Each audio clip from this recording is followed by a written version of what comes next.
We are live. Welcome back, ladies and gentlemen. I am your host, Blake Ruffino. This is Are You Serious Sports. We hope that you guys are making it a good one.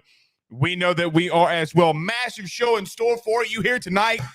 Game 3. We finally get it. LSU and South Carolina as we roll up the sleeves. You know it's time when we roll up the sleeves.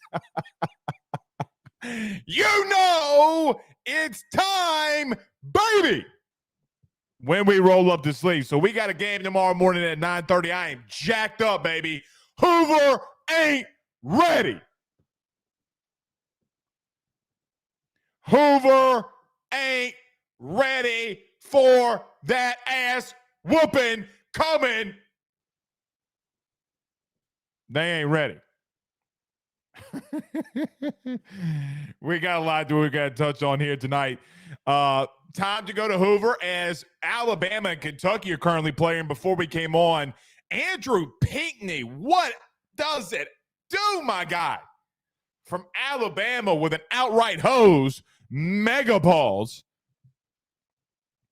And then hits a two-run home run. So he throws a guy out at the plate from right field and hits a jack. This is by far maybe one of my favorite times of the year. You got the NBA Conference Finals on the tube. You got Hoover going on. You got the Big 12, Pac-12. You got a lot of baseball going on, a lot of really good baseball going on. Doesn't matter because LSU's got to play at 9:30 tomorrow in that double elimination. So we will preview South Carolina versus LSU. It is Eli Jones for the Cox. And Thatcher Hurd for your Tigers. Will the real Thatcher Hurd please stand up? Will the real Thatcher Hurd please stand up? So we got a lot to talk about that here tonight as we break down the game tomorrow. Look, South Carolina can still hit the baseball really good. They still have 5 dudes with over 10 home runs on the season, and they might have one of the best freshmen in the country in Ethan Petrie. We'll go out to Columbia, though. Chris Phillips, our good buddy, Chris Phillips, who, for whatever reason, people and Tiger fans were on his ass today when we announced that we were bringing my man on. Still really, really good. Dude knows what he's talking about. Dude's just produces awesome content. So Chris Phillips from the Spurs Up Show will be joining us here at 7:30 to talk some Tigers and Cox. By the way, it's not all we got to talk about with LSU. I'm hearing things.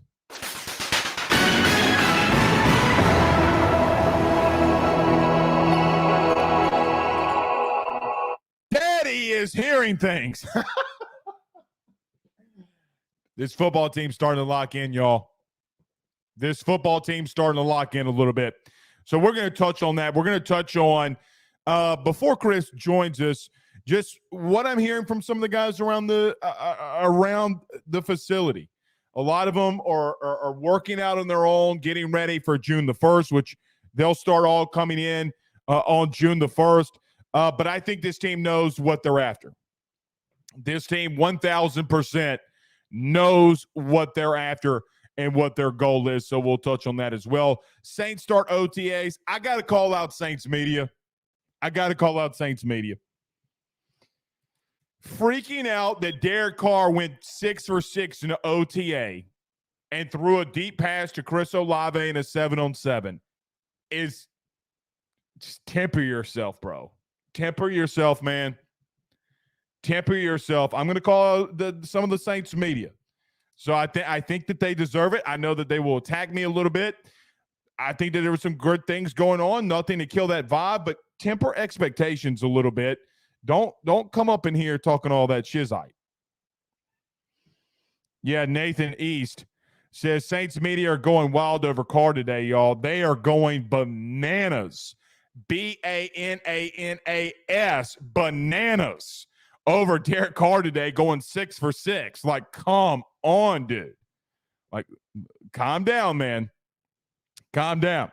Nathan says, again, I listened to the Laffy Sports Station, and a caller called in yesterday bitching about Sanchez's belt being a distraction.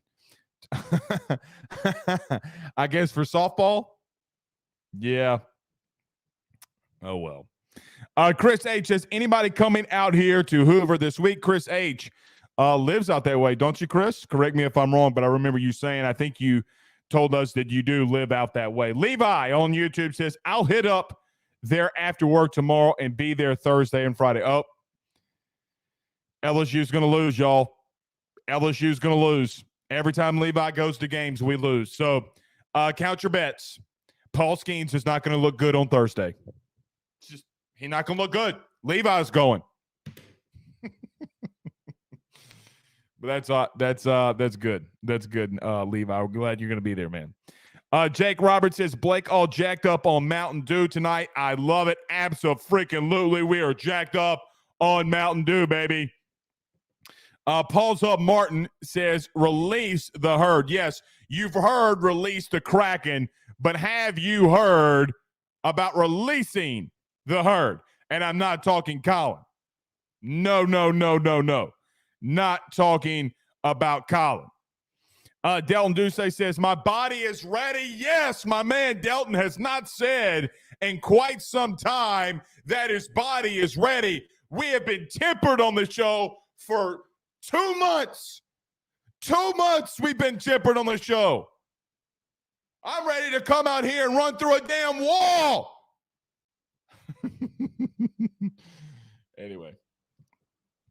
Anyway, Levi says it was just the series we lost. See, it was but the first series, was it not? The first series. And Cruz started going in a slump because of you, Levi. I knew it. Jeff says, Cruz, Fitna, get together at Hoover. Book it. Let's hope so, man. As the SEC Player of the Year, who has won back-to-back. He was actually co-player. Doesn't matter. But let's hope so. Blake Doucette on Facebook says, shout out to everyone that will have an extra something in that coffee cup tomorrow morning. I am going to be jacked up on some coffee, man. Jacked up on some coffee. So you already know it. All right. Let's get this thing rolling.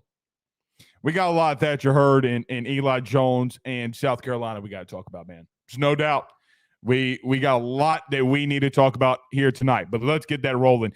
Everybody do us a favor, though, by hitting the like and share if you're joining us on Facebook. Stop what you're doing right now. On the bottom left-hand side, bottom left-hand corner, there's that like button and the share button.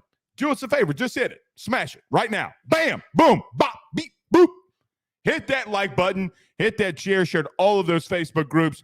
Share to all of those social media pages. If you're listening to us on YouTube, we're producing daily content. Don't forget to like, subscribe, and notification bell for all of those wherever you're listening to us on podcast. If you're listening to us on Apple, on Spotify, don't forget to rate, review, and subscribe wherever you're watching. If you're listening to us on the TuneIn app or Sirius XM Radio on the Believe Sports Network, we greatly appreciate you joining us here tonight. We are excited to welcome you aboard. So let's get this thing rolling. Let's talk about our good friends over at GM Bardo & Sons, our good friends over at betonline.ag. Don't be a square. Come on, bro. Hit that like and share. We're back soon. Stay with us. BetOnline is the fastest and easiest way for you to wager on all of your favorite sports, contests, events with the first-to-market odds and lines. Find reviews for all the news for each league, including Major League Baseball, NFL, NBA, NHL, combat sports, college sports, esports, and even golf.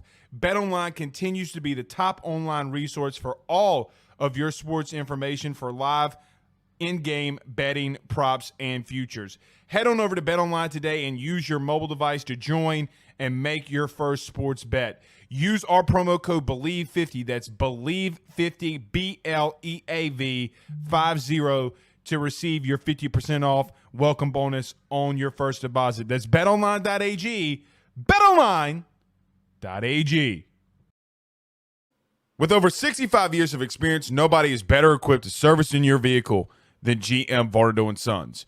RV repair, big rig overhauls, motorhome chassis, routine maintenance, tire rotations, tire sales. No job is too big or too small over at GM. If you break down the side of the road in the greater Baton Rouge area, they will come and get you. And the best thing about that is that they can come and get you, and then they can bring your vehicle back to their shop and start the repairs right then. Again, GM Varno & Sons. Go see them over at 2500 Fuller Boulevard. Give them a call at 225-664-9992. 225-664-9992. Tell them your good friend Blake Ruffino sent you on by.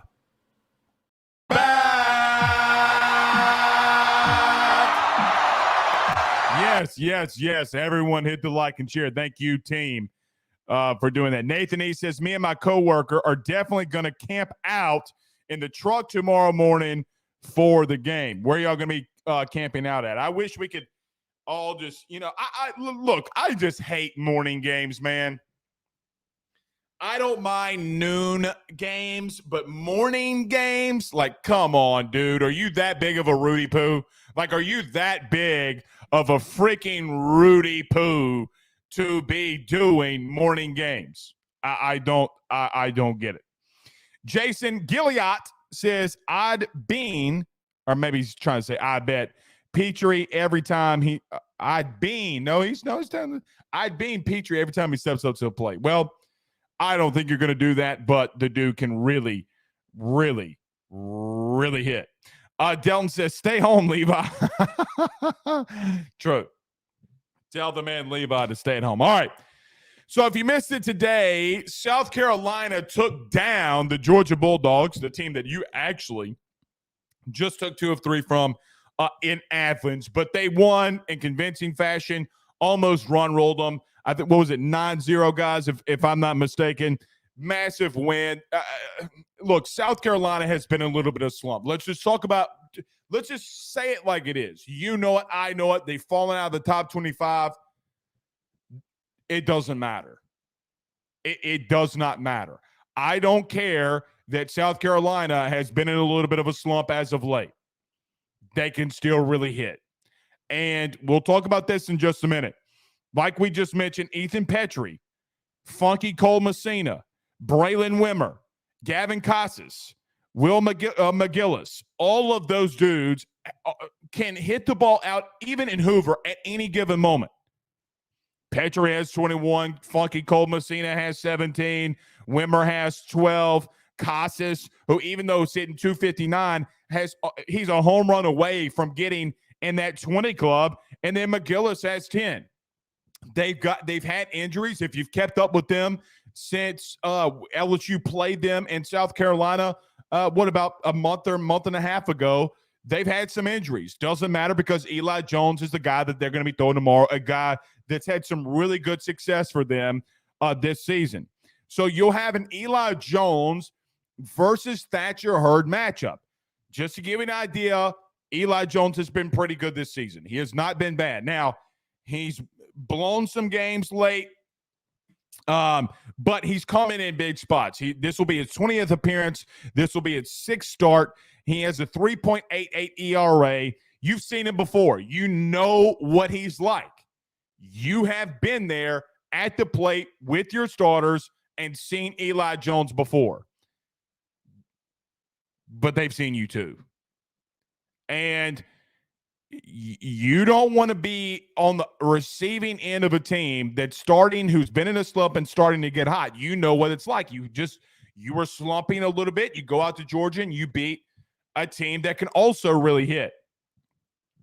For me, it doesn't come down to, it will come down to timely hitting. It will come down to these superstars at the plate hitting the baseball. We all know that it's got to happen for you to win. I know this is going to sound a little biased, but stay with me. And we'll talk to Clay Phillips about this in just a minute. Did I call him Clay? Chris Phillips. Clay Phillips is a good buddy of mine. But Chris Phillips in just a minute. I think this game comes down to Thatcher Hurd for LSU. You've seen Eli Jones. You know what you're going to get from him. He's a really good guy. They're top 5 guys in the lineup for South Carolina. You can't make mistakes because they will rock you. We will rock you. They can rock you. Will the real Thatcher Hurd please stand up? What dude are you going to get tomorrow morning at 9:30. Now, Thatcher Hurd's coming off an appearance where he gave up 2 home runs in the 9th inning, but then 4 shutdown innings against Georgia moving forward. You know what it's been with Thatcher Hurd. This will be his 10th start of the season. He's pushing a 7-point ERA. He's at 6.59. He's pitched 41 innings. This is the problem, though, what I'm about to tell you for Thatcher Hurd. You know it. I know it. Everybody knows it. He's got 55 strikeouts on 29 walks. You cannot afford to walk this lineup. You cannot afford to walk this lineup. You can't give them free opportunities. You just can't do it, because if and when you do, they can beat you. I could care less about the slump that they're in. But, man, I'm going to tell you something. If you do have a good outing from Thatcher Hurd, you got a Friday night starter when you got to go up against the number 4 seed. Now, I told you this last night. I don't think you put it all together. You're not going to be anything worse than a 5 seed no matter what happens this weekend. You're not falling out of a regional seed and a regional host seed. It's not going to happen. You're going to be a top 8 seed. But as Jay Johnson said yesterday and said again today, we are not here to lose. And if you are not there to lose, you got to be locked in, focused, and really take it to them. Look, you were a game in, game out last year. Let's go make a little run, man. Like, I don't want to get in the debate with you. I don't want to fight with you. I don't want to talk about it only matters about getting on. No. Let's go win this damn tournament. Let's go win the SEC tournament. Let's go do it, man. You need a massive performance from Thatcher Hurd. Not only him, you're going to need Nate Ackenhausen to step up if he goes tomorrow. Griffin Herring, Gavin Guidry. You know what LSU is going to give you at the plate. You know it. I know it. They know it. Everybody in America knows it. The people overseas know it. If you were in a remote building, an igloo in Antarctica right now, you would know that LSU is one of the best hitting teams in the country. You got to have massive performances this week and weekend from your bullpen. Time to roll. Starts with Thatcher Hurd. And I'm looking forward to watching Tommy Tanks and Dylan Cruz and Paul Skeens and everybody, the entire gang, Trey Morgan. But you've had one of the best players to ever grace LSU baseball. Retired, #retire3. And I mean that. When I tweeted that yesterday, I mean that. Retire number 3. You have not made any runs in this tournament so far since he's been here. It's time to go do it. I have a very strong feeling that they want to go and do it. If you can win this game tomorrow, you're in a catbird seat. You sit in a really good spot. Let's go take it to them, man, because you'll face the winner of the two seed. Who is that? Arkansas. You'll have the winner of Arkansas and whoever it is that they're going to play. Go take it to, what's it, Arkansas and who beat Tennessee, y'all? Who beat Tennessee? A&M. You got the winner of Arkansas and A&M. Go take it to them. 2 teams that you've, at times this year, kind of taken it to them. You took it to A&M. You took it to Arkansas. And more than likely, you're going to see Paul Skeens tomorrow. I mean, not tomorrow, Thursday. Excuse me. I don't know why I'm thinking about that. But you'll see Paul Skeens on Thursday. Tomorrow's the big one. And you got to go take it to him. But we'll talk a little bit more about that here when Mr. Phillips joins us. We'll chat about some South Carolina LSU baseball. Paul Submartin. We need to put Paul Submartin on the payroll, man. We got to put him on the payroll. There's no other way around it. I'm putting Paul Sub on the payroll. What y'all think? This man is an encyclopedia. This man's an encyclopedia. And all of you on YouTube, y'all better hit that like and share. Nathan E. says, hashtag gorilla ball. You would hope so. Let's go in there and swing that stick a little bit. Pause. Levi says, Dugas is slowly getting back. Yep. Holden Lee says, hope Dugas gets his groove back like Stella. He sets the tone. Well, he does set the tone, but I don't know if you don't run out tomorrow with the lineup you had against Georgia. Let Dylan Cruz see some fastballs early in the count. Let him lead off. Who do you throw to if you're Eli Jones? With Dylan Cruz first at bat. See if Dylan can get out of this little bit of slump. And look, I'm going to say this. I know that it technically wasn't hit, but when Dylan Cruz got put in that number one slot, look, we've seen Dylan in that spot before, and he's absolutely mashed baseballs. I think he likes being there, and not only that, I mean, Dylan hit some balls really hard when he got moved up into that one spot, so in that leadoff spot. So I kind of feel like he's out of it. I mean, and man, what the crazy thing is last weekend, Dylan Cruz hit a home run. Like, he's still Dylan Cruz. He's going through a little something, but I'm not worried at all about Dylan Cruz. Chance Babin says LSU has 12 SEC tourney titles, the most of any school. Yeah, we do.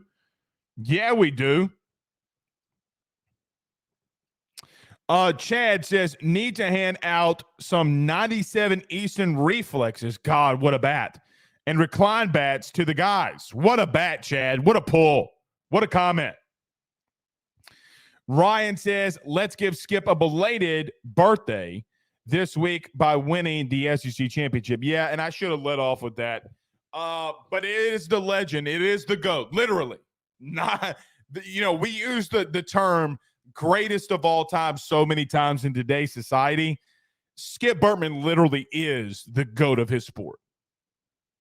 Right? Like, literally is the GOAT of his sport. But shout out to the GOAT on that birthday. Absolutely fantastic.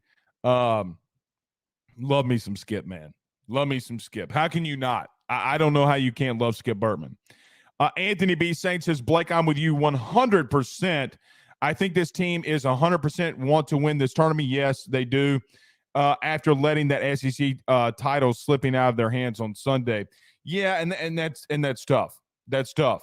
John Edward on YouTube says, let's go Gamecocks, and also says Eli Jones has been great in the Friday night slot for us. And look, John Edwards not lying, and we just talked about that, man. I mean, he's got 3.88 ERA. The one thing that if I'm just like when you just look at the stats, when you look at him, teams are hitting 244 off of him. Can you get to him when the game goes on a little bit deeper? How do they attack that? Let's hope that you can get to him from an LSU perspective. But it's not any different because Thatcher Hurd's batting average against guys who have played is 266. So there's not, it's somewhat a little bit of a wash. Somewhat a little bit of a wash. Matthew on Facebook says, how do you feel about LSU starting Paul tomorrow? They're not starting Paul tomorrow. And I wouldn't do it. Wait until Thursday. This is double elimination. Then you'll go into it. All right, let me transition very quickly. I do want to talk about football really quickly, and just some things I'm hearing. So if you've watched the show enough, if you watch the show a lot, which I hope that you do, and I hope that you continue to like, subscribe, hit the notification bell, and share. Around this time, we continue to start talking to guys. We talk to some players, coaches around the program, just ask them how they're feeling. You know what the number one thing that I've gotten from this team so far?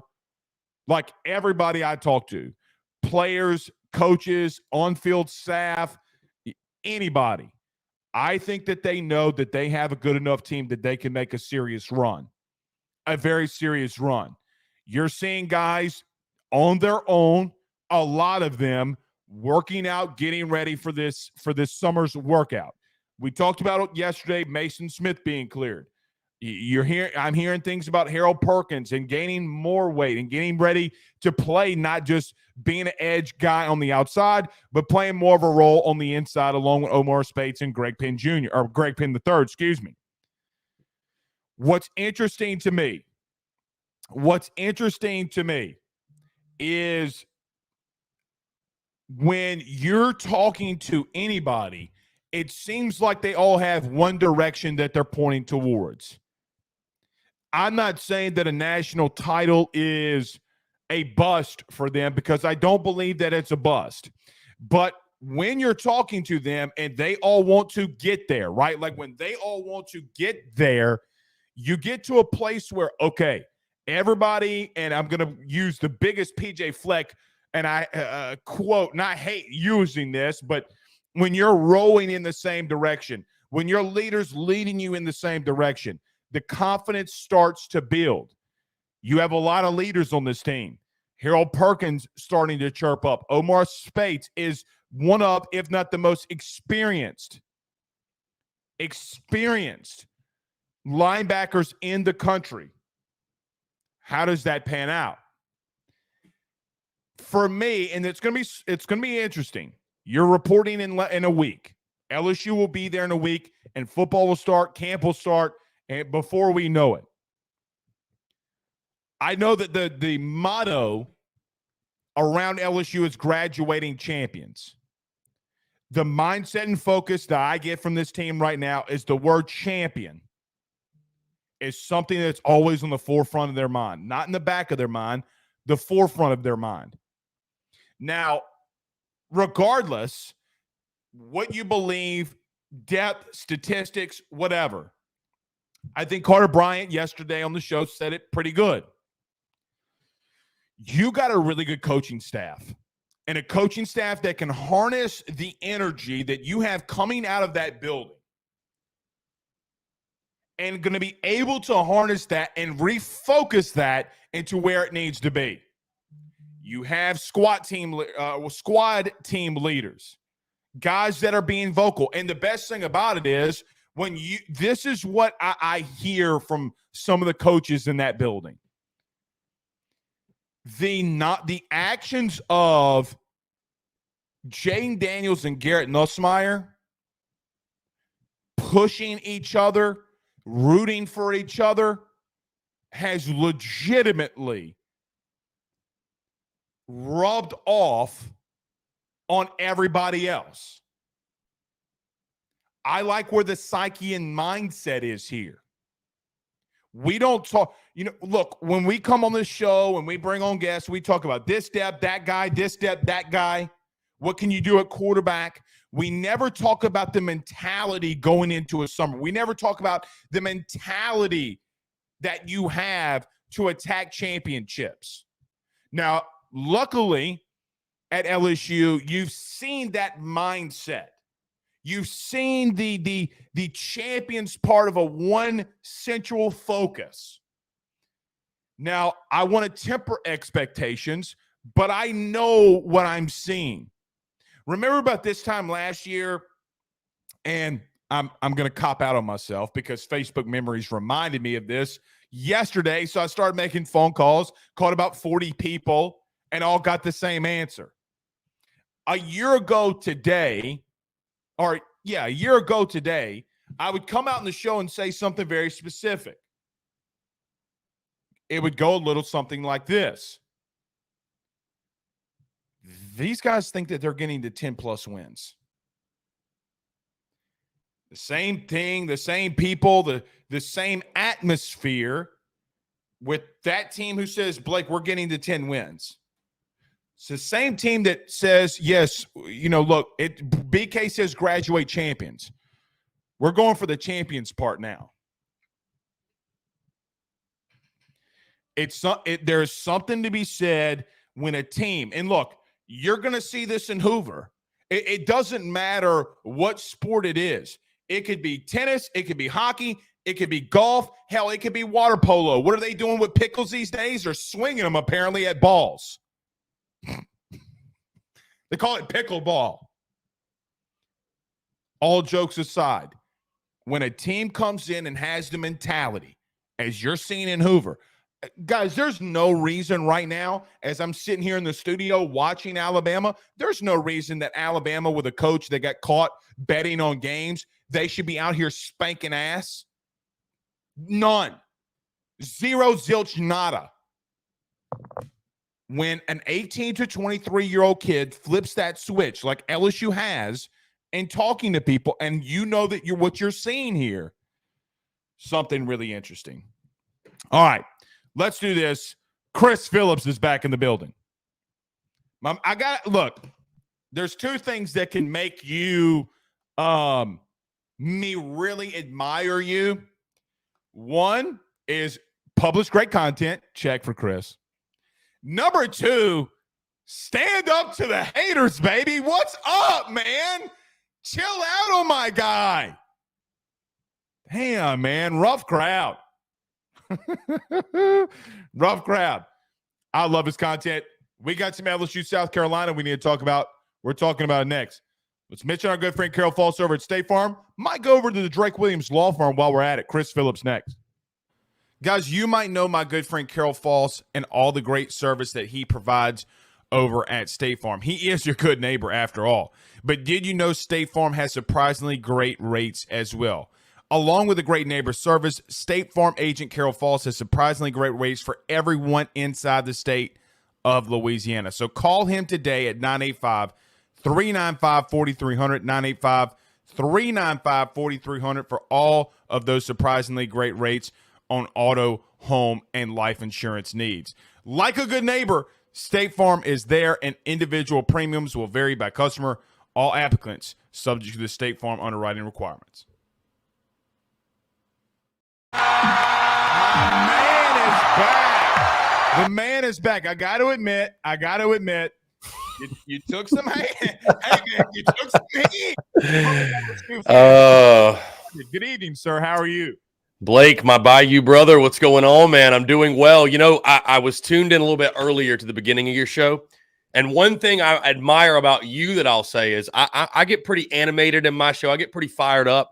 I like to say I may not be the funniest, even the most entertaining, the most good-looking, but I will have the most passion.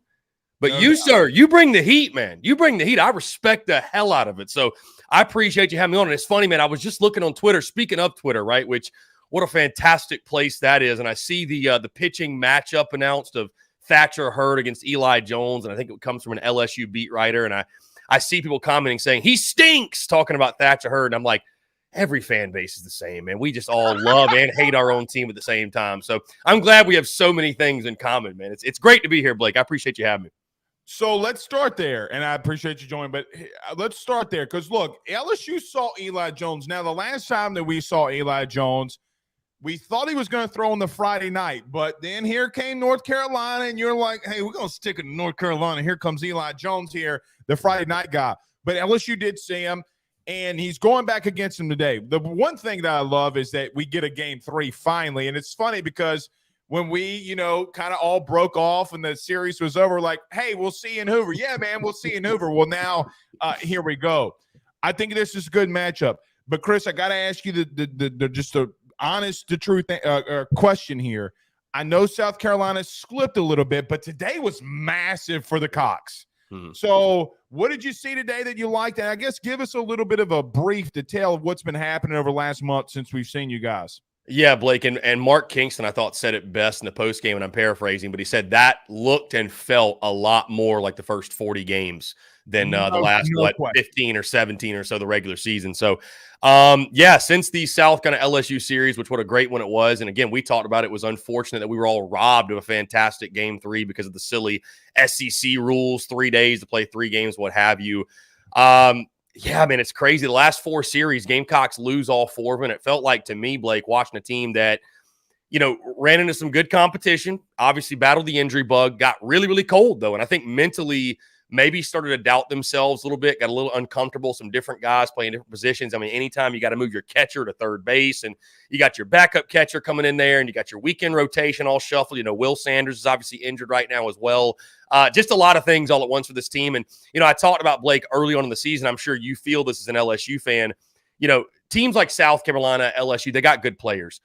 And this game is so mental. I mean, the game of baseball, it's so mental, and especially when you're talking 18 to 22-year-old kids. And so I thought for South Carolina, in LSU all throughout the year, but South kind of early on, good things happen. You build confidence. You get more confident. You have more success. That success breeds more confidence. And it becomes this snowball effect. Well, that can work the opposite way, right? You run into a buzzsaw. You fail, right? You 2 of 3. You lose 2 of 3 to Auburn after sweeping Florida. And you're like, oh, okay, what happened? And maybe some doubt starts to creep in, right? You start to lose some of that confidence. Some injuries happen. Some of your top guys go out. I thought shortstop Braylon Wimmer sustaining his injury, which he's back now. With that injury, I thought that was one of the most underrated of the season for South Carolina. Truly one of your cornerstone guys, one of your glue guys, one of your leaders. But again, it can work the other way where it snowballs, right? You start to have struggles and failures, and that leads to frustration, leads to more failures, and et cetera. So it was a big win for South Carolina, Blake, today. Georgia is Georgia, and it looked like a team that South Carolina swept over the season, which they did in that first SEC series. But to come out, James Hicks, absolutely masterful performance, 6 2/3. No runs allowed. Cade Austin, what he did in relief, the big pitch he made in the 7th with the bases loaded in a 5-0 game, I thought was huge. And then the lineup, the bottom of the lineup for South Carolina, 7, 8, 9. They combine in 6 hits, 5 RBI on the day for the 7, 8, 9 guys, which Mark Kingston, Blake, funny enough, has said it before about the 7, 8, 9 guys for Carolina. They're in there for their defense, and any offense they give us is a bonus, right? No so, think about them carrying the load. So, also, I think the big thing, and you hate to put this much pressure on a freshman, but, Blake, it's the SEC, right? You come to either one of these schools, the pressure's there no matter what. Ethan Petrie, he has not homered in an SEC game since the Florida series. And wouldn't you know it, the Gamecocks have lost every one of those series. So, getting him going again, him getting hot. He finishes the season with 21 home run, but it feels like he's been stuck on that number forever. And he's a guy, I feel like he's swinging the bat a little bit better, right? You're seeing him get a couple base knocks, but he hasn't hit that long ball, which I don't know if Hoover's really the best place to do so, because I was just watching Alabama, Kentucky, and they're hitting balls in the warning track and the 405, and nobody can seem to poke one out there. So, I think this is one for sure that I don't know if the Gamecocks, like Mark Kingston and company, initially would have had this, circled on their calendar, like we're going to get LSU again. We get that matchup. But I know for me, and I'm sure you as well, and I'm sure those on Twitter who, boy, that was fun, man. Gamecocks and LSU fans going back and forth with each other. LSU fans saying that we're scared to play them in Game 3. Oh, I had a blast reading all the comments. But now we get it, man. Now we get the Game 3. And while it may not be each team's Game 3 starters, we got Thatcher Hurd on the LSU side and Eli Jones for the Gamecocks. And I'm expecting a great ball game tomorrow. Here's what I said to start the show. Now, I'm not saying this because you're on, okay? People just know I'm going to tell you like it is. I know that Wimmer went out. But, man, if South Carolina gets hot, like to LSU's fans, Wimmer going out, it's like Jordan Thompson going down for us, another guy that has double-digit home runs. 5 dudes had double-digit home runs. And Chris, honestly, when the game first came on today, I was like, man, they gonna just get 3 outs up and down, because that's how both of it went with Georgia and South Carolina. But man, Hicks and then the guys at the plate just absolutely smashed. You talked about Petrie a little bit. Let's stay there. Why do you look? Technically he's a sophomore now, I guess, because the year's over with. Right. But you said you're starting to see him get a little bit better. What have you seen from him where he's starting to swing it a little bit better? I think he's just staying more than himself. I think he was pressing a little bit there because he was on such a torrid pace. We remember, man, he was just out of this world. It was crazy. Every time it was like one of those things where pull out your phone because there's a good chance this guy goes yard. I think what happens too, Blake, and this, is that the book starts to get out on you, and these teams all have film, and they kind of find out how to pitch you, and where's the hole, where's the weakness. So I think that happened a little bit as well. But I think lately, again, he's staying more than himself, not necessarily pressing for the home run, maybe being a little bit more patient and getting good pitches to hit. Again, the power numbers haven't been there, but a couple of knocks over the weekend against Tennessee. Had a knock today, had a sac fly, which, again, productive ABs, that's all you're asking of him. But, you move a true freshman to the 3-hole, man, and I just think the pressures of the SEC, and you got to lead arms. And, dude, it's really easy to fall into a slump in this league with all the arms you got, all the arms you face on a week-in, week-out basis. So, he's a guy you feel confident that, and one of the encouraging things for me against Georgia was seeing that productivity from the bottom of the lineup. You feel confident guys like Cole Messina, Ethan Petrie, Gavin Cassis, Braylon Wimmer, Talmadge Lecroy, et cetera, your big sticks, like they're going to come up when you need them most. But if you can get the production 1 through 9, because 7 through 9 has been a bit of a struggle of late. Dylan Brewer came into the game. I think he was like 1 for his last 20 with 11 strikeouts, and he gets a base knock today and an RBI. And you know what, Blake? It was a duck snort. It's a liner in the book, but it was literally a duck snort over the shortstop's head. But sometimes that's all it takes, man. Just a blooper, and that gets you out of a slump and you get rolling. So he was a big part of their success too when they were doing well offensively. So, and for the Gamecocks, that's the key, right? Even with all the success they had, they finished 11th in the SEC in batting average. They were 3rd in ERA. So for South Carolina, it's just all about keeping that consistency, finding that consistency offensively. And, you hope it's a situation where the 11.7 guys, good buddies of ours, friends of the show, talk about the hot, cold, hot theory. I think all fans of the Yardcocks are hoping they're about to hit their hot streak. But, Blake, speaking on this game tomorrow, offensively, I'm really interested. You talk about Ethan Petrie, and, of course, we talk Dylan Cruz and Tommy Tanks and all these power hitters. Hoover's not built for that, man. This is not a power ballpark. This is a ballpark built for station to station, for small ball, for elite pitching. It's crazy to think today was the first shutout in Gamecocks baseball history in Hoover. And you think about the arms they've had, and that fact that's such a pitcher-friendly ballpark. So, yeah, it's going to be really interesting, the offensive approach by both sides tomorrow. Winning 80 games that South Carolina had played in the tournament. And look, South Carolina's won multiple national titles. They've had really good teams. And to think about that is insane. Yeah. I agree with you. And look, on the Petrie thing, I'm not worried about him. Like, I know that, Chris, it's different because you have a guy that's from the outside looking in.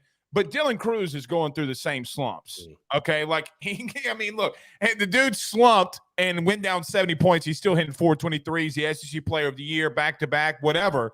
But I do like what I saw today from him with his swings. Look, he found off a lot of pitches. I wrote this down today. So his third at-bat, Chris, he found off 4 pitches, all off speed. And I'm like, okay, so this kid, he's seeing what he's seeing. No matter what happens there, he knows what's going on. So I am looking into that. Let me ask you this, though, the bullpen. So look, this is a quick turnaround now. How does the bullpen look? Who are some of the guys maybe in the midweek that have thrown this year? What does the bullpen look like for tomorrow, in your opinion? Yeah, Blake, that's where really the fun and games begins. And I want to say this before we get to that because it's actually funny. LSU's been on the mind of Gamecock fans of late because with the struggles, right, losing 4 SEC series in a row and, Mark Kingston's job status up in the air. I've had so many people ask me, Chris, if we continue to struggle and we fire Kingston, do you think LSU's going to throw the bag and get Ethan Petrie to transfer down to Baton Rouge? So, hey, y'all set the precedent with Tommy Tanks. I'm just saying, man. I'm just saying. I said this today. LSU is kind of like the New York Yankees of college baseball, where they go out there and buy the best talent, and they're very easy to hate. No disrespect to you at all, by the way. Just you're winners. You're winners. So it's very easy to hate the LSU. I ain't gonna lie. I mean, you're not wrong. You're not wrong. Okay. I know the money that was flung for Tanks around here, and it's not small dimes. Yeah. I don't think Petrie's going to be the guy that they go after. I think. Charlie Condon might be the dude that they it's like, why are you at Georgia, man? Come to a school where they care about baseball, right? I just don't get that, dude. And look, I know he's a Georgia kid. Look, and you probably for you with South Carolina, hell would freeze over before I went somewhere else before the school that I would want to go to, right? So we'll have to wait and see. So it is a revolving door there in the bullpen. Yeah, so anyways, back to the bullpen. Yeah, I see South Carolina. Of course, they're going with Eli Jones tomorrow, which I'll tell you, Blake, I was really surprised with. I did not think they would bump Eli Jones up 2 days. I thought they'd wait until Thursday to get back. Though, man. Yeah, he is. I'm not surprised in the sense of, he's obviously good enough to go in this game. Right. And he's been really good. I thought, honestly, his first opportunity in a weekend start in SEC play was against Mississippi State in Starkville, and he threw really, really well. And I know State wasn't good this year, right? They're not even in Hoover, but you go into the dude and you deal. That's a big deal. That's still a tough environment. Then he goes to Baum Walker, which you guys are really familiar with, and he shoves there too. And I'm like, all right, this dude's for real. This dude's legit. He needs to get more looks. Got a lot of run on the fastball. The breaking stuff's really good, and he's got that moxie, that confidence, that swagger, which, man, you could argue is just as, if not more important, the stuff. So I expect another good outing from him tomorrow. What does the bullpen look like? Like you said, that's where the fun and games begins. I think Nick Proctor's a guy for South Carolina that he's sort of your sidewinder, soft tosser, but has a funky delivery that he's pitched really well of late. Dylan Eskew's another guy, was a junior college guy and these are all guys, again, Blake, that have thrown admittedly somewhat limited innings, right? Unfortunately, you've lost a guy like Eli Jerzenbeck to injury. I think if I recall correctly, he pitched in that LSU series. Maybe not, or maybe he pitched in that LSU series. So he's been lost to Tommy John. I think you could see Jackson Phillips. I think you could see Chris Veach, obviously your closer in that one. So, this is, for LSU, I think this will become more apparent as the week goes on. But, in this tournament play, man, it's just about who can kind of string it together. And, you need some guys to step up, man. Like a guy like Sam Simpson. No LSU fan's going to know who he is. Hell, there's probably a lot of Gamecock fans don't know who he is. But a guy who's made some appearances here and there, throughout this season. Connor McCreary, right? That's not a name you've ever heard of. But for a team to make any sort of championship run, this, whether it's the conference tournament, it's Omaha. There's got to be somebody that just turns into a hero that wasn't before, right? I mean, you look at South Carolina 2010, 2011, Michael Roth was that guy, right? He just came out of nowhere, and, the rest is history. So I think Eli Jones is going to give you a quality start. I think it's really interesting with LSU going up against Thatcher Hurd. I was just looking at his numbers, and I know Jay Johnson had said that he's really confident in him, and a lot of their postseason success is going to depend on Thatcher Hurd. But again, those numbers, a 6.59 ERA. What does he give LSU? I mean, you figure you're going to have to score runs to win this ball game for sure. But, I think you like your chances with Eli Jones. And from there, it's just what does the bullpen give you? I mean, you threw Cade Austin today, so he probably doesn't go back-to-back. It's going to be really interesting to see how Mark Kingston and Justin Parker work this thing. Now, correct me if I'm wrong. What about Austin Williamson? Mm-hmm. Yeah, he's another one. He's another one that could go. Yeah, absolutely. So, again, another guy that hasn't thrown a ton, but, yeah, I mean, I think could give you quality innings. Well, see, because look, I haven't. I saw him, I think, last weekend, and the kid came out and got 1, 2, 3. And so when I saw him, I'm like, oh, well, I'm going to ask Chris if he, comes on this week, obviously today. But the kid has 16 appearances, and I just thought that maybe he would be. Well, Brett Thomas is another one, Blake. Brett Thomas is another one, a guy that, again, I think his first SEC appearance was last weekend. But he's a guy that, I mean, the spin rate on the curveball, I think, is probably the best on South Carolina's roster. I mean, you know as well as I do, man. It's like all these SEC teams, hell, the guys that ain't pitching are throwing 95 to 97. Like, they're not even seeing innings. You know what I mean? They're like, who is this guy? So, Brett Thomas is another one that I think could, started weekend games last year for South Carolina out of necessity, but, started was pretty decent here and there. So, there are guys that are quality guys. They're just maybe not household names. They're not guys that have 20, 30 appearances or what have you. But, South Carolina, that's one thing they preached all preseason. They have quality depth, and even on the pitching staff side of things. And even after the injuries, I think that still stands true. So I think South Carolina should be in a pretty good position on the bump in regards to the way they set up for this week. All right, last baseball one, too, because I want to get football. We're getting close. And then, everybody's butchering me on the text line to ask you about some women's basketball. But let me ask you this. You brought up about your coach possibly being let go. I saw this on Twitter. I saw your interactions. And I know that last year I think you were calling for him to possibly get the boot. And what does he got to do for that seat not to be ultimate hot? Well, first thing, Blake, it wasn't no possibly about it. I was leading the fire Mark Kingston train. I was donezo, my guy. Blake, when I say fire a coach, I mean, I don't do it passively. I do it with conviction. I can tell you that right now. So, my guy, we had fire Mark Kingston T-shirts coming hot off the presses, my guy. So, okay. And this was one of those things I tell you last year, just on a side note, that it was I did not want to be that guy because I selfishly just value my experience watching South Carolina baseball. And I'm like, I just want to enjoy the games without calling for a coach's head. But you get to a point, I'm sitting there texting with, some of the greatest ever wear the jersey, guys that won the national championship at Carolina. They're like, dude, this guy ain't it. He's done. Forget it. And I'm like, okay, now it's just becoming too apparent and too obvious. With that being said, he returns this year, hires Monty Lee. Hey, I want Mark Kingston to be the head coach here for the next decade because it means he won, right? So Before the season I came in, Blake, super regionals are bust. It's very much as simple as that. I think super regionals are bust at minimum because the other three scenarios are this, Blake. Number one, you missed the postseason. He should be terminated. Well, that's not going to happen. Right. The other scenario is you have to go on the road for a regional and you get eliminated. That's not good enough in my mind. Or maybe, Blake, the most damning of them all, you host a regional and you can't even win your own regional. To me, that's just simply not getting the job done. So I think it's minimum super regionals or bust for Mark Kingston. I stand by that. And it's one of those things why, so many people have wanted me to go back on that whole fire Kingston Tiger. And I haven't. I'm like, I'm going to let this thing play out. Let's just see what happens. Even with that being said, though, we start talking about the dynamic. And again, this is something I'll get into more after the season concludes, the dust settles, what have you.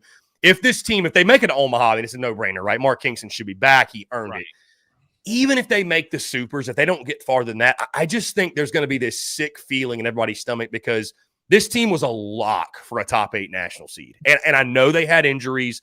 I know they had problems. But, like, it's the same players, right? It's this, and, like, if you're only a good coach when everybody's healthy and everything going well, like, what does that say? Like, if you have to bank on being 100% healthy throughout the year, then you're never going to do anything because, like you said, everybody gets hurt. Everybody has injuries. Every team has pitchers blow out their arms. Everybody gets nicks and bruises, has to miss a week or two. It just happens. So, again, for Kingston, I think it's at minimum super regionals or bust. And I think it's even more so emphasized because this team's good enough to go to Omaha, man. This is an Omaha caliber team. There's no question, even when the injuries they've had. So I feel like I missed the second half of your question. I do apologize because I got so lost in the Kingston rant. I got so see, I get carried away with the Kingston stuff, man. I don't know. I want him to be back. Let me put it that way, though. We all want Kingston to be back, man, but it's just there's a standard at Carolina, same way there's a standard at LSU, and if you don't meet it, the fans are going to let you hear it very quickly. Yeah, and when you start winning national titles and you start slipping, it becomes an issue. I mean, I was watching the thing, and I guess today is Skip Bertman's birthday, right? So happy birthday to the legend. They were having something during the rain delay about, his tenure at LSU, and I'm sitting there watching. I mean, it reminded me of Ray Tanner, but you're like, man, just the guys that have to follow these guys up. Like, Paul Mainieri was a great coach, but he wasn't Skip Bertman. You know what I mean? Like, he's not Skip. Yeah, like, they called him Les Miles of baseball, because he won a natty and couldn't get back. But I agree with you. And look, South Carolina is a 2 seed. Shit, that's a hell of a scary 2 seed. I don't know who would want to be a part of that. All right, Chris Phillips, the Spurs Up Show will let you know where you can catch all of his content and his stuff. Let me transition really quickly. Football's getting close. Coach Lindsey did come to LSU, was hired by LSU, obviously, but I mean, Matt House was his dude. He's coached under him before. I guess what LSU fans expect from Coach Lindsey? Do you want the answer that's going to make you feel good, or you want my honest answer? I want you the truth. Well, let me listen. The Jimmies and Joes in LSU are probably a little bit better than what he had at South Carolina. But he had some pretty damn good ones in Columbia, and by God, they couldn't stop the run. They couldn't stop a nosebleed, my man. I don't know what else to tell you. So I hope it works out better in Baton Rouge than it did in Columbia for him. I mean, good guy, good coach. Listen, I'm not going to, kick the man or anything, but I was going to say kick him when he's down, but he ain't down because he's getting paid. So, hey, he's way up. He's way up. Yeah. So, I mean, no, they're South Carolina struggled to stop the run in his 2 years. Now, I think there were other reasons. The linebacker position was a concern.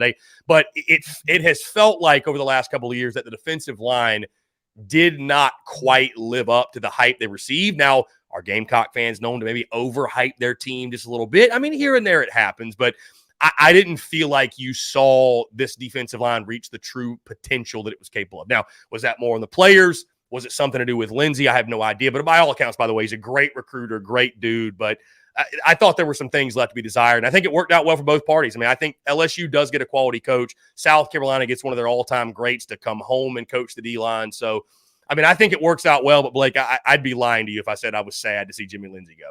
I appreciate that answer because, look. You tell me the same thing if it was one of your assistants where the position unit had. You'd be like, you can have him, man. Listen. I get one. Can't miss you if you don't leave. Hey, well, I get one curse word per show. Okay, that's what they give me. I'd be kicking that motherfucker down as hard as I could. I'm just going to let you know, man. This is the truth. All right, I do got to ask you this. A lot of South Carolina love in football. A lot of people projecting them to be number 3 in the East. Do you think that that's fair, warranted, or are you a little bit hesitant? I think it's fair. I'd put Tennessee right now at number 2. I haven't dropped. I will do this in early July, by the way. I'll drop full SEC predictions as well, of course, South kind of predictions. So you can give me some hell for my LSU picks. I don't know where I'm going with the Tigers yet, but I think South Carolina 3rd or even 4th in the SEC East. It's funny. The hype train, I feel, Blake, has lost a little bit of steam as the offseason has progressed because of, the offensive line. I mean, God, you lose your starting left tackle for the season in the spring game, probably your best offensive lineman. You've picked up some nice pieces in the portal, but the portal really has ravaged you when you talk about impact players.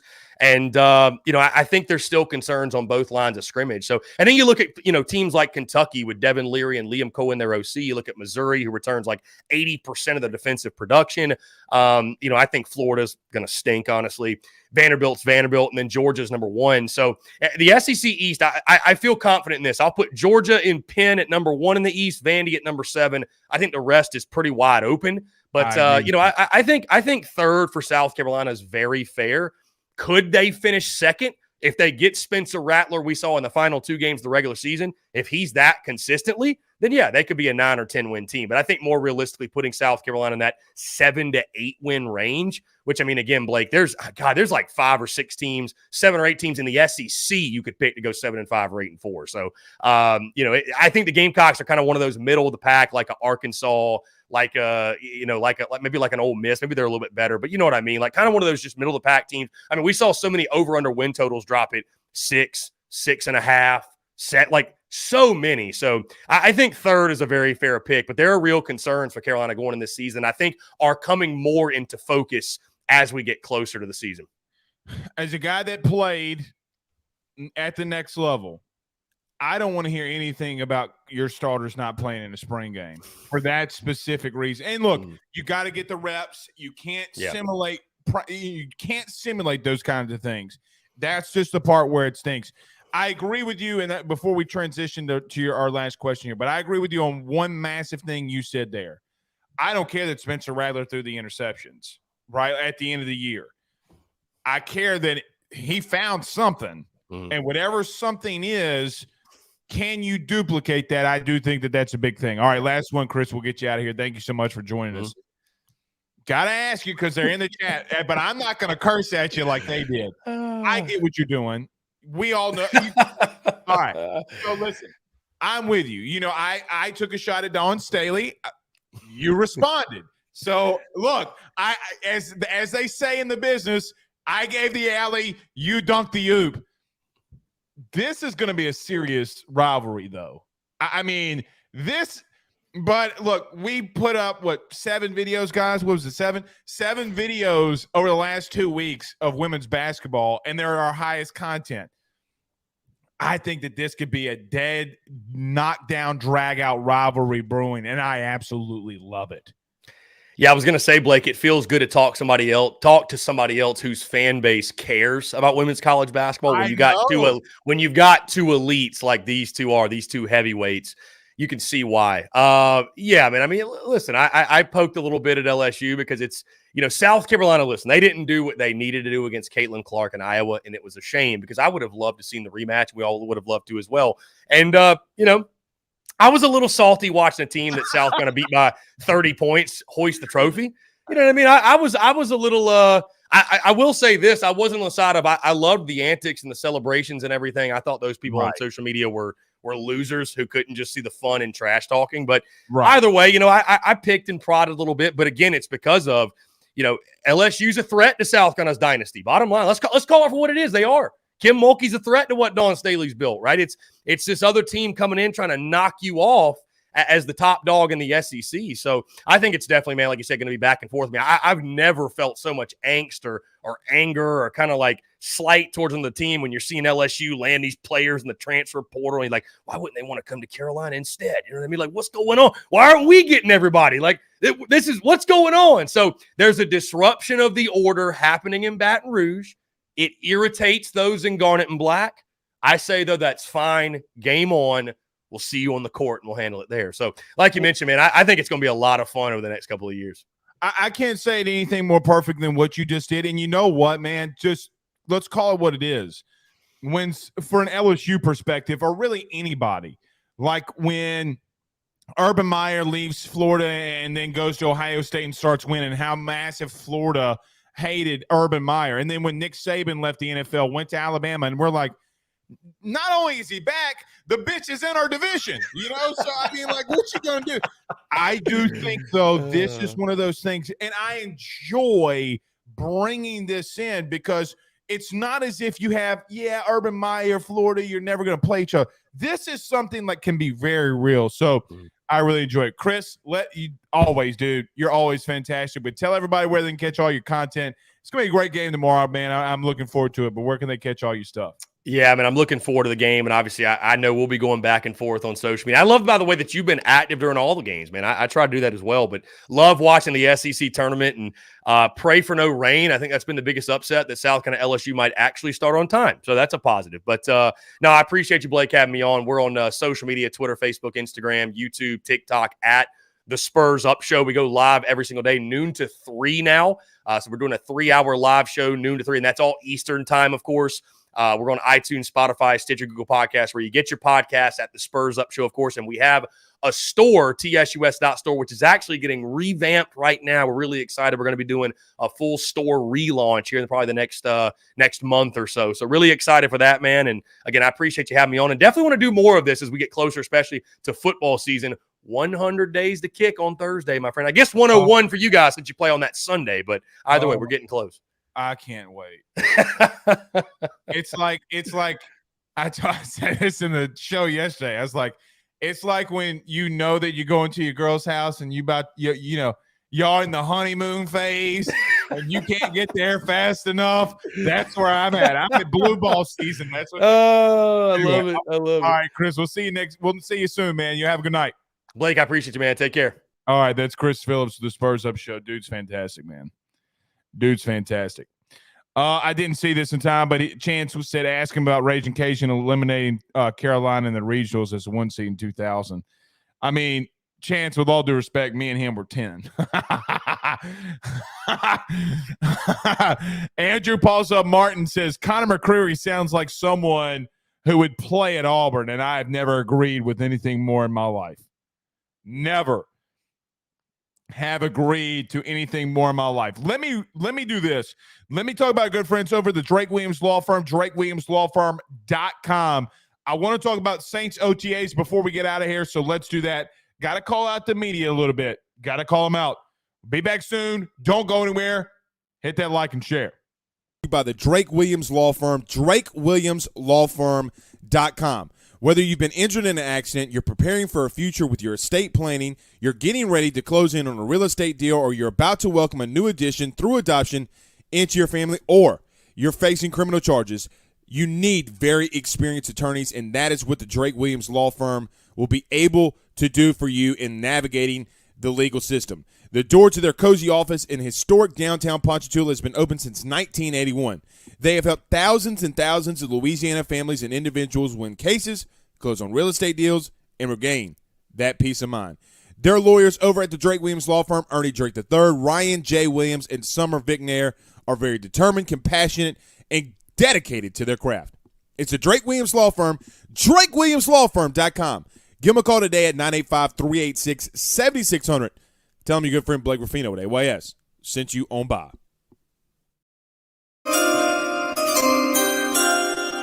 If you missed it today, OTAs with the Saints started. And I got to be real with you. Man. I'm on social media. I see all of it. Saints media going to have to come down for just a quick hot minute. I do think that there needs to be a limitation on the Saints. Without question, there needs to be a realistic point of view other than everybody freaking out that Derek Carr went 6 for 6 at today's OTAs. What was it, the first day of OTAs? I mean, did I miss something? Am I going crazy here? Guys, we're freaking out that guys in pads, and not in pads, went 6 for 6. Now, listen, I say all that to say this. Anytime you bring in a new quarterback, anytime that he has to work with new receivers, I know that they have a little bit of a connection already.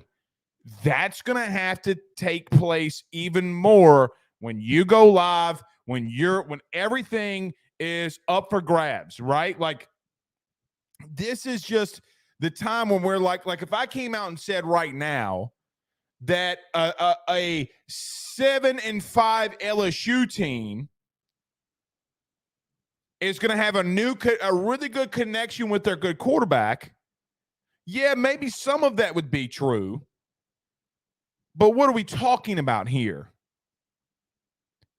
What are we talking about here? You got some good pieces. I think you've replenished at really key places that you needed to. I still think that maybe you're a body or two away along that interior of the defensive line. What's going to happen with Alvin Kamara? What's going to happen with Mike Thomas? So